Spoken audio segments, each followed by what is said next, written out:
মেয়ে ফাজরিনের সঙ্গে ফাহিমের সুন্দর একটি মুহূর্তের ভিডিও শেয়ার করেছেন মানজিয়া, যেখানে দেখা যাচ্ছে মেয়ের সঙ্গে দুষ্টুমি করছেন ফাহিম। মেয়েকে কোলে নিয়ে কথা বলতে দেখা যাচ্ছে ফাহিমকে।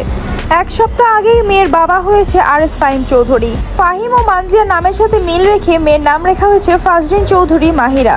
এত অল্প বয়সে বাবা হয়ে সব দায়িত্ব যেন একাই পালন করছে ফাহিম।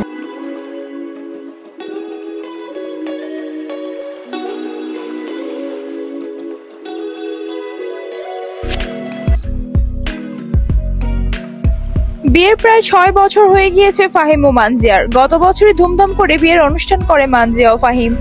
গত সপ্তাহে ফুটফুটে একটি কন্যা সন্তানের জন্ম দেয় মানজিয়া।